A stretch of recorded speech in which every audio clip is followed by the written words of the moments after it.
काँग्रेस पक्षाचा काँग्रेस पक्षाचा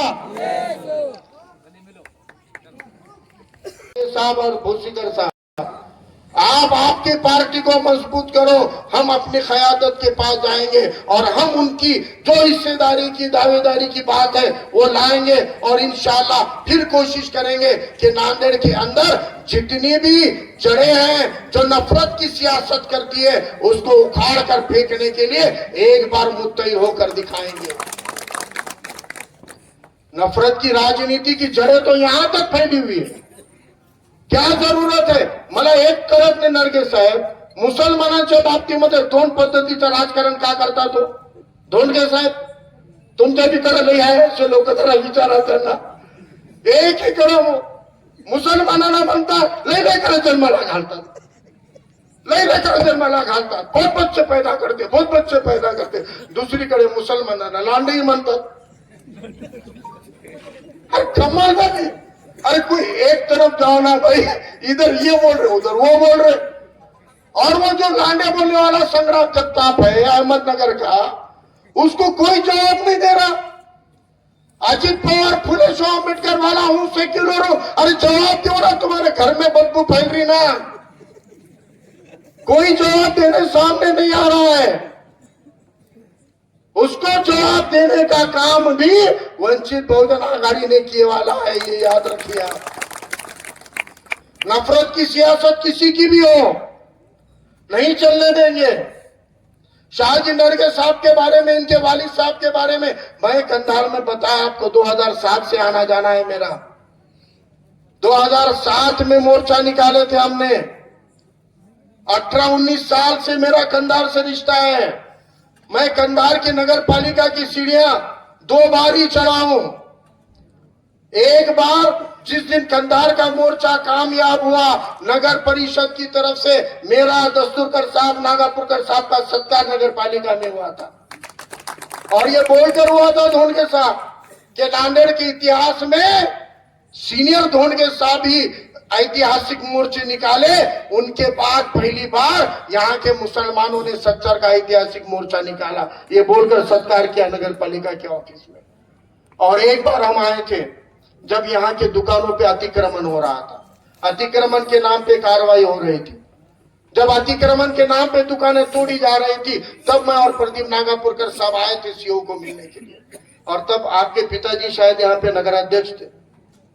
उस वक्त हमने सीओ साहब के जरिए इनके पिताजी को संपर्क किया था। तब इनके पिताजी ने एक वादा किया, बोले ये कार्रवाई, ये मास्टर प्लान प्रशासन की तरफ से आए वाला शहर के बेहतरी के लिए, लेकिन ये वादा है बोले कि जब भी ये कार्रवाई के हटने के बाद पुनर्वसन होगा, जितनों की दुकानें तोड़ी गई है उतनों को दुकानें देंगे। ये आपके पिताजी का वादा है नरगे साहब। इस मंच से आपको कहता हूं, आपको वो वादा पूरा करना पड़ेगा, आपको वो पुनर्वसन करना पड़ेगा किसी भी कीमत पर।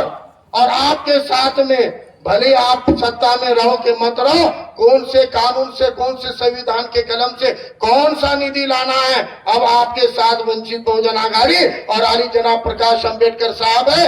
अगर सरकार नहीं देगी तो हाईकोर्ट, सुप्रीम कोर्ट से अपना निधि खींच के अपन लाएंगे, लेकिन वो पुनर्वसन करने का काम करेंगे। इसलिए आप सब लोगों को ये निवेदन मुझे करना है कि यहां पर इस उम्मीद को बरकरार रखिए। हिस्सेदारी की बात की जा रही है और 5 मुस्लिम उम्मीदवार जो यहां पर हमने दिए हैं, और साथ में वैदू समाज, वडार समाज, ये छोटी छोटी जातियां हैं हिंदू समाज की। छत्रपति शिवाजी महाराज ने छोटे छोटे बिरादरियों को साथ लेके स्वराज लाए हैं। उनका आदर्श है हमारे सामने। छोटी छोटी बिरादरियों को साथ में लिए बगैर लोकशाही और स्वराज दोनों भी खड़े नहीं हो सकते हैं। और वो छत्रपति शिवाजी महाराज का अनुकरण करने का काम इस बार नगर पालिका में कंधार के अंदर हो रहा है, इस इतिहास से हो रहा है। आप देख लीजिए, हर समाज को हिस्सेदारी दी गई है। एक धर्म की बात नहीं होगी, एक जाति की बात नहीं होगी, भारत के इस मुल्क के नींव की बात होगी। जिस गंगा जमनी तहजीब से बात को शुरू किया उसकी बात होगी। आज नरगे साहब के ऊपर शक और शुबा कर रहे, अरे इनको तो ऑप्शन था, यही कांग्रेस का नेता जिसके खिलाफ मैं 20 साल से बोलता हूं, लेकिन आप नहीं मानते थे। आखिरी को कांग्रेस छोड़ के गया ना अशोक चौहान। जब अशोक चौहान गया, अपने नांदेड़ जिले के कांग्रेस के 70% बड़े बड़े अमीर नेता बीजेपी में चले गए। इनको भी ऑप्शन था, लेकिन इन्होंने अशोक चौहान को ठुकराया, कंधार की आवाम को अपनाया। उन्होंने तुमको चुना, तुम्हारे बलबूते पे उसको ठोकर मार के यहाँ रहे वाले आप अपनी मोहब्बतों से नवाजोगे, ये यकीन दिलाओगे तो शाहजी नरगे को कोई जरूरत नहीं है किसी शिवाजी नगर में जाने की। शाहजी नरगे आप लोगों के दम पर यहाँ पे अपनी स्वाभिमानी राजनीति करेगा और तमाम वंचितों को इंसाफ दिला सकते हैं। इसलिए आपको उनके साथ खड़ा होना पड़ेगा, आपको उनके पीछे रहना पड़ेगा। उन्होंने आपको चुना है। ये सारी बातों की तस्दीक करने के बाद हमने तायद किए, ये सारी चीजों की तस्दीक करने के बाद हमने तायद किए हैं। आपको गारंटी से कहते हैं, इस इत्तेहाद के साथ खड़े हुई है। आपके कंधार में, आपके शहर में नगर पालिका से जुड़े अहम मसले भविष्य में आने वाले हैं। आप देख रहे, एक आरएसएस का किरीट सोमैया आज कहां पे भी जाके भारत के मुसलमानों को बांग्लादेशी बोलते घूम रहा। कल को यहां पर आएंगे वोटर लिस्ट से नाम काटने के लिए, तो आपको पता है एसआईआर से बचने के लिए, एनआरसी से बचने के लिए जो अहम कागज लगता है, उस अहम कागज को, अहम दस्तावेज को बर्थ सर्टिफिकेट कहते हैं, जन्म मृत्यु के दाखला कहते हैं। और वो जन्म का दाखला पार्लियामेंट में नहीं बनता, असेंबली में नहीं बनता, कलेक्टर ऑफिस में नहीं बनता, जिला परिषद में नहीं बनता, वो इसी नगर पालिका में बनता है जहां आपका बर्थ सर्टिफिकेट बनता है, जहां आपके परिवार के बर्थ सर्टिफिकेट का डाटा रखा हुआ है। वहां पर मजबूत और सेक्युलर लोग चुन कर देना जरूरी है, नहीं तो आने वाले मुस्तकबिल में आपके रिकॉर्ड से छेड़खानी करने के इम्कानात है। इसलिए आने वाले वक्त में अच्छे, मजबूत और अपने लिए लड़ने वालों को चुनना है, घुटने टेकने वालों को नहीं, महायुति वालों को नहीं। यहाँ पर आप लोगों को फिर से एक बार अपील करता हूँ कि ये जो कांग्रेस वंचित बहुजन आघाड़ी के साथ में इत्तेहाद है, उबाटा के, मुस्लिम लीग के जो नगर सेवक उम्मीदवार है, जिनके पर्चे आप तक आए, उनकी निशानियों को अच्छे से देख लो, इस इत्तेहाद को कामयाब करो। आपको हम यकीन दिलाते हैं कि नगर पालिका से जुड़ा कोई भी मामला हो, मेरे कहने पे वोट दे रहे हो तो मेरे से काम करा कर लीजिए।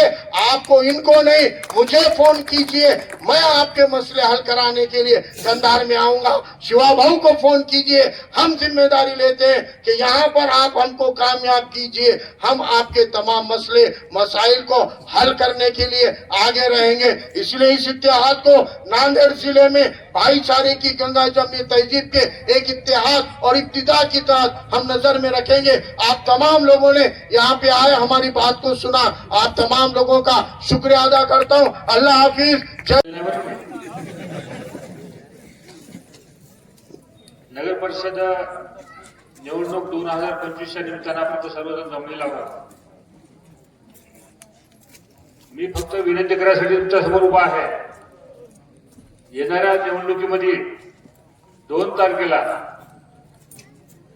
काँग्रेस पक्षाचे जे उमेदवार आहेत, वंचित आघाडीचे जे उमेदवार आहेत, उबाटा गटाचे जे उमेदवार आहेत, त्यांना आपण भरघोस मताने विजय करून निवडून द्यावं एवढी विनंती करण्यासाठी तुमच्या समोर आलेला आहे मी। आपल्याला वेळ कमी आहे, फारुख भाईचे भाषण ऐकायचे आपल्याला, फक्त एवढं आवाहन करण्यासाठी मी इथे थांबलेला आहे। परत एकदा विनंती करतो, आम्हाला सर्वांनी भरघोस मताने विजय करून आम्हाला नगरपालिकेत पाठवा।